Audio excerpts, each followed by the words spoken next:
کرتے تو بھی اللہ کے نام سے شروع کرتے، کلام ختم فرماتے تو بھی اللہ کے نام پہ ختم فرماتے۔ ہمیں بھی چاہیے کہ ہم بھی اپنے کلام کا جو آغاز و اختتام ہے نبی پاک علیہ الصلوۃ والسلام کے طریقہ کار کے مطابق اللہ کے نام سے ہم افتتاح کریں، اس کو شروع کریں، اور جب ہم ختم کریں تب بھی ہم ایسا ہی کریں۔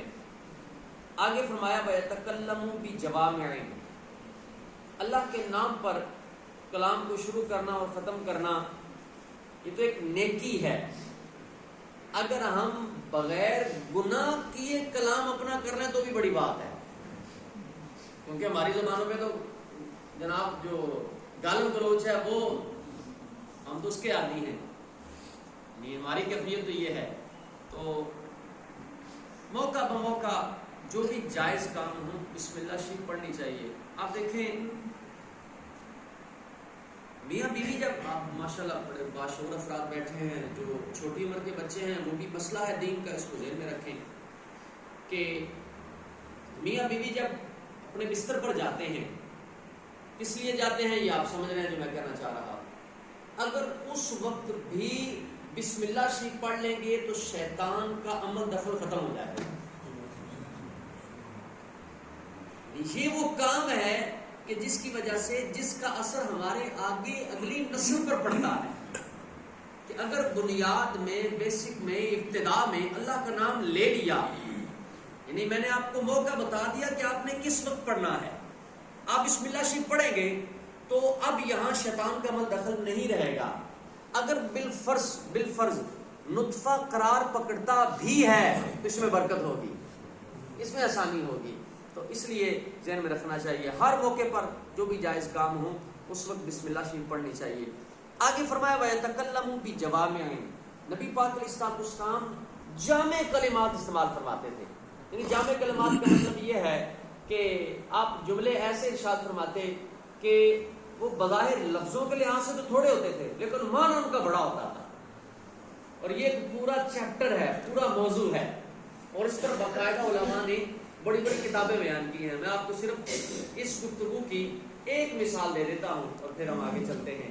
یعنی حضور جملہ تھوڑا فرماتے اور اس کا معنی زیادہ ہوتا، بہت ساری چیزوں کو اس نے اپنے ضمن میں لیا ہوتا تھا، بہت ساری چیزوں کو وہ جملہ کور کر رہا ہوتا تھا۔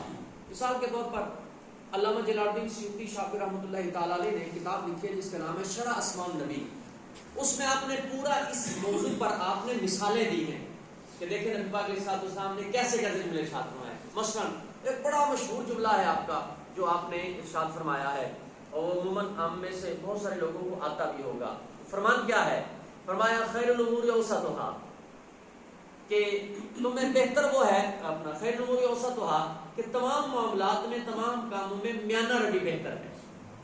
اب آپ اس کو جہاں مرضی لے لیں، کھانے پینے اٹھنے بیٹھنے پہننے سونے جاگنے تعلقات یہ وہ جدھر مرضی آپ اس کو لے جائیں۔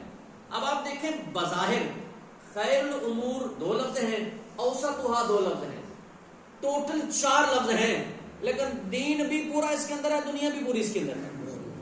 یہ ہے جوامع الکلم۔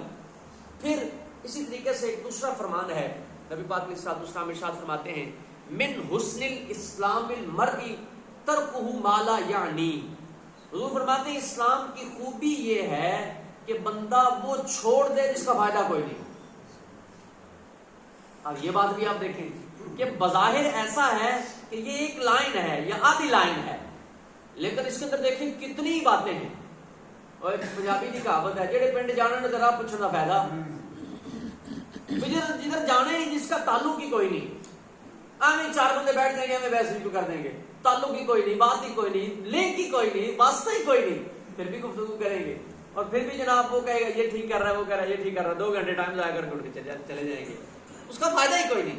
تو نبی پاک علیہ الصلوۃ والسلام کی یہ شان تھی کہ آپ جو جملہ ارشاد فرماتے وہ جامع کلمہ ہوتا، لفظ دکھنے میں تھوڑے ہوتے لیکن اس کا مفہوم بڑا وسیع ہوتا، وہ گفتگو بڑی وسیع ہوتی۔ اس کی اور بھی مثالیں دی جا سکتی ہیں لیکن بہرحال آپ صرف اسی پر آپ اتفاق کریں۔ آگے فرمایا کلامہ فصل لا فضول ولا تقصیر، حضور کا جو کلمے تھے وہ آپ جدا جدا بول کے پڑھتے تھے، بول جدا جدا کر کے حضور بولا کرتے تھے، نہ جملے فضول ہوتے نہ کم ہوتے، نہیں ایسا بھی نہیں ہے کہ اتنے کم ہو کہ سامنے کو سمجھ نہ آئے، اور ایسا بھی نہیں ہے کہ جناب بہت زیادہ فضول آپ الفاظ بولتے تھے، آپ کی یہ کیفیت نہیں تھی۔